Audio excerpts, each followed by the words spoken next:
in my most important English class. Here is your Debarshi sir once again in front of you. Are you happy? Yes. Okay. So today let me deal with the rules of English grammar. At first, I will start with tenses, then switch over to prepositions. Okay? Yes? Yes. Are you ready? Yes. Okay.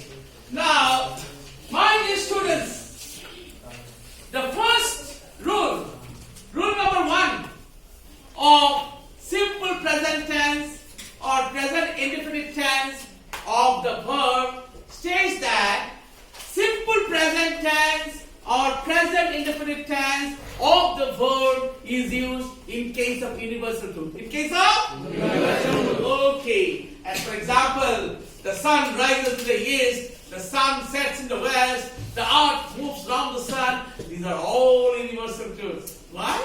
Because these statements have been acknowledged or admitted by the global population, by the people living in every nook and corner of the globe. They have acknowledged these statements. These are facts. So, if I write the earth moves around the sun, so this is a fact. Next, rule number 2. Rule number 2 of simple present tense of the verb states that simple present tense of the verb is used in case of habitual action. In case of habitual action. As for example, the milkman knocks at the door at 6 o'clock every morning. The milkman will never go to your house and knock at your door at 7 o'clock in the morning or 5 o'clock in the morning. Every day he used to go to your house at 6 o'clock. He maintains the time. Okay? So, it's habitual action. He forms one habit. Or say, he takes bath in the Ganga every morning. He takes bath in the Ganga. There is one well in your house. Well means poor. Now, there is a well in your house and a pond in your house. Pond or tank. Good. But still, you prefer to go to the Ganga river to take your morning bath. So you have found one habit. You used to travel long distance to take your morning bath. You found one habit. Like the case of, similar is the case of the milkman. Next, rule number 3. The rule number 3 of simple present tense of the verb says that if there are 2 verbs in a sentence. How many verbs? 2 verbs. If there are 2 verbs in a sentence and if one of the verbs is in the simple future tense or future indefinite tense, then the other verb must be in the simple present tense or present indefinite tense. Now, my dear students, look at the 2 sentences. If I write, if you will neglect your studies, if you neglect your studies, you will fail. You will fail. And sentence number 1. And if I write, if you neglect your studies, you will fail. My dear students, sentence number 1 is incorrect. This is wrong. Because we have not followed the rules of grammar. We have not adhered to the rules of grammar. We have not abided by the rules of grammar. Because according to the rule, if there are 2 verbs, this is one verb and this is another verb. If there are 2 verbs in a sentence, if one verb in the simple future tense, then the other verb must be in the simple present tense. Okay. Say, if I write, we shall not go out if it rains. If you write, we shall not go out if it will rain, the sentence will be incorrect. But since there are 2 verbs, this is one verb And this is another verb. There are two words in the sentence. So if one verb is in the simple future tense, then the other verb must be in the simple present tense. So, what did I teach you, my dear students? Children, stand up. Please tell me, how many verbs are there in the sentence? Two verbs. Two verbs. Shall not go, the negative, and raise. So, shall not go. The verb in which tense?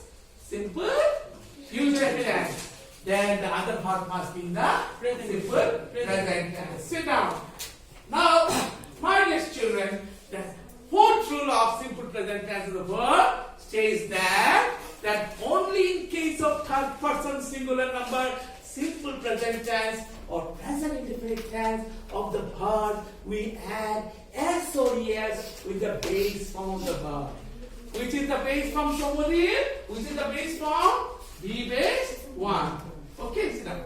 Now, each and every verb, whether it is a regular verb or irregular verb, weak verb or strong verb, each and every verb is having three forms. Be base 1, be base 2 and be base 3. Now, other name of be base 1 is, it is the base form of the verb. It is the Base form. It is also called the root of the verb. It is also called Root of the verb. It is also called the principal verb. It is also called exactly, Malika. It is also called the main verb. And it is also called the present tense of the verb. So many names. Be base 1 has so many names. Be base 2 is the past tense of the verb. And be base 3 is the past participle form of the verb. Not tense. Form of the verb. Past participle form. Okay. So, now what will be the present tense? The verb. What will be the present, everybody? The verb. What will be the past tense? Malika? The verb. What will be the future tense? The verb. Okay. What will be the active verb? The verb. What will be the passive verb? The verb. What will be the present progressive tense? The verb. What will be the past continuous tense? The verb. Okay? The verb will be in the present tense, either in the present tense or past tense or future tense. Okay? Now, there are three third person singular number in English. He, she, and it. He we use in case of males. She we use in case of females. If we do not know whether, or if we cannot understand, or if we cannot determine the gender, then we use it. The food is good. The food is male or female? Neither male nor female. It is good. Okay. The baby fell asleep. Baby is male baby or female baby? You don't know? The baby may be a male baby. Maybe also a female baby. So, the pronoun will be it. Okay. The child is crying. Can you tell me whether the child is a male child or female child? No. The child may be a male child. It may be also be a female child. So what will be the pronoun? It. Okay. Now next, when present progressive tense of the verb is used, say Malika is singing a melodious song. Okay. Malika is singing a melodious song. Now, so is singing. The action is continuing in the present. If the action is going on and continuing in the present, then the verb is said to be in the present progressive tense, the present continuous tense. The spelling of continuous, you see, look at the blackboard. There is one U. Most of the students don't write this U. Like sensuous, there is one U. You miss out this U. Most of the students. There you write conspicuous. There is one U. Most of the students don't write this U. So, never forget there is one U. Okay, the letter U is there. Continuous. Now, my dear students, next, when you use the present perfect tense of the verb, if any action has finished just now, or completed just now, or perfected just now, then we will use the verb in the present perfect tense. And present perfect continuous tense, if any action started in the past, the action, everybody? That action continued in the past, action? And the action is still continuing in the present, or going in the present, then we use the verb in the present perfect continuous tense. Say Rajat has been suffering from fever since Monday. Say today is Friday. So was he suffering from fever on Tuesday? Yes or no? Yes. Yes, suffering. Wednesday? Suffering or no? Rajat? Yes. So is he suffering now? Yes. Okay. So the action started in the past. The action continued in the past. And the action is still continuing in the present. So we have used the verb in the present perfect continuous tense. Rajat has been suffering from fever since Monday. Today is Friday. As for example. Now, so it has been raining for 5 days. So was it raining before 3 days? Yes. Was it raining before 2 days? Yes. Is it raining now? No, sir. Yes. Yes, it has been raining for 5 days. That means it is raining. It is also raining now. Okay, the action started in the past, the action continued in the past, and the action is still continuing in the present. Okay, now when you use the simple past tense of the verb, past indefinite tense, if any action ends with an adverb or adverb phrase, and what is adverb phrase? Extension of adverb is called adverb phrase. If any sentence ends or winds up with an adverb or adverb phrase denoting past time. Say, I arrived yesterday.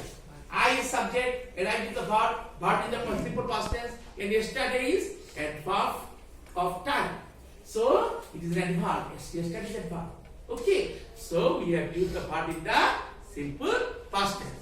Adverb. So what is the adjective? Adjective, the 7 words are called adjective. He is a tall boy, she is a short girl.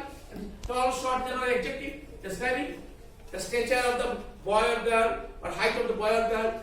Next, and adverb. Adverb is nothing but a word which qualifies a noun. Adverb is nothing but one word which qualifies a verb or an adjective. Everybody, qualifies what? Verb or an adjective. Okay, so as for example, so he did it boldly. The words ending with ly, adverb is formed by adding ly. Bold plus ly, boldly, courageous plus ly, courageously, cautious plus ly, cautiously. Again, by using prefix and suffixes. Prefix a. Place is a word. Place is a word. If I add a, it becomes a place. Okay, so this is what prefix. Prefix a. Say while. While is the word. While I have added a, it becomes a while. A while is adverb. A place is adverb. Awake is adverb. Wake is a word. I have added prefix a. So ly. By adding ly also we get adverb. And say prefix b. For is a word. I have added b, it becomes what? Before. Before is an adverb. Okay. So whenever a sentence winds up or ends with adverb or adverb phrase denoting past time, then we use the verb in the simple past tense. And finally today, where is past continuous tense in the verb use? Say if there are 2 words in the sentence. How many words are today? 2 words. How many words? 2 words. If there are 2 verbs in a sentence and both the actions are past actions, and if one verb is in the simple past tense, then the other verb will be in the past continuous tense, provided the other action was continuing in the past. Okay. Say, when I met him, he was working in a bank. So here how many verbs are here? One. This is one verb and was working another verb. So one verb is in the simple past tense, then the other verb must be in the past continuous tense or past progressive tense.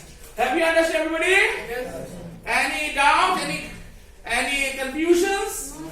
Okay. Thank you so much for giving a patient hearing to my teaching or to my lecture. Thank you.